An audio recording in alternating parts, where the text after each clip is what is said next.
দেখতে পাচ্ছেন ইতিমধ্যে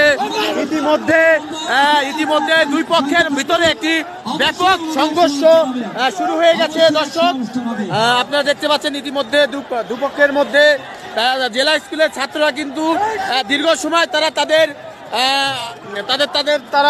কন্ট্রোলে রেখেছিল, কিন্তু ঠিক এই মুহূর্তে তারা ধৈর্যর বাঁধ ভেঙে তারা কিন্তু তাদেরকে আত্মরক্ষার জন্য বিভিন্নভাবে তারা প্রতিরোধ করার চেষ্টা করছে। জেলা স্কুল ছাত্র যারা আছে তারা কিন্তু তাদের আত্মরক্ষার জন্য বিভিন্নভাবে চেষ্টা করছে আত্মরক্ষা করার জন্য।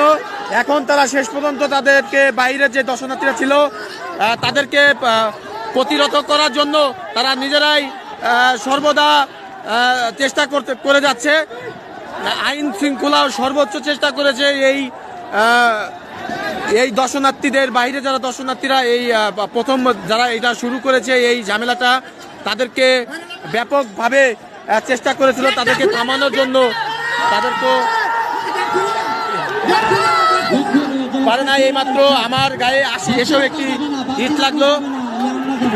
এখন অর্ডার দিয়ে দিয়েছে যে গেট খুলে দেওয়া হোক এবং বাহিরের যারা এই উশৃঙ্খলা করেছে তাদেরকে প্রতিরোধ করা হোক, এমন একটি ঘোষণা আমরা মাত্র পেলাম।